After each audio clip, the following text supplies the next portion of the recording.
আজ ভোর ৫টা থেকে শুরু হওয়া কুষ্টিয়া এবং হাতিরঝিলে পরিচালিত সাঁড়াশি অভিযানে 46 ইন্ডিপেন্ডেন্ট ইনফ্যান্ট্রি ব্রিগেড একটি ইউনিট গোপন তথ্যের ভিত্তিতে সফলভাবে দুজন শীর্ষ সন্ত্রাসী এবং তাদের দুজন সহযোগীকে গ্রেফতার করতে সক্ষম হয়।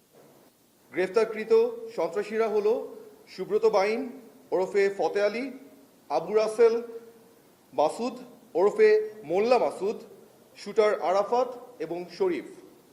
অভিযান চলাকালে তাদের কাছ থেকে উদ্ধার করা হয়েছে 5টি বিদেশি পিস্তল, 10টি ম্যাগাজিন, 53 রাউন্ড অ্যামুনিশন এবং একটি স্যাটেলাইট ফোন।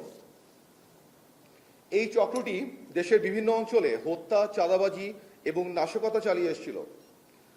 উল্লেখযোগ্যভাবে সুব্রত বাইন এবং মোল্লা মাসুদ হল তালিকাভুক্ত 23 জন শীর্ষ সন্ত্রাসী দলের অন্যতম নেতা এবং 7 স্টার চক্রের মূল পরিকল্পনাকারী।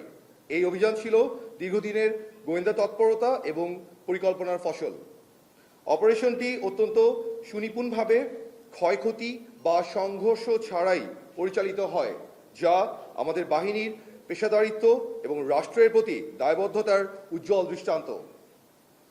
অভিযানে গুরুত্বপূর্ণ সমন্বয় এবং সহায়তা প্রদান করেছে সেনা সদর, সামরিক অপারেশন পরিদপ্তর, 55 পদাতিক ডিভিশন, 14 স্বতন্ত্র ইঞ্জিনিয়ার ব্রিগেড, 71 মেকানাইজড ব্রিগেড এবং এনএসআই। এছাড়াও আমি আপনাদের মাধ্যমে দেশের জনগণকে জানাতে চাই, যে কোনো ধরনের সন্দেহজনক কর্মকাণ্ড কিংবা সন্ত্রাসবাদ সংক্রান্ত যে কোনো তথ্য অনুগ্রহ করে নিকটস্থ সেনাবাহিনী ক্যাম্প অথবা আইন শৃঙ্খলা বাহিনীকে অবগত করবেন।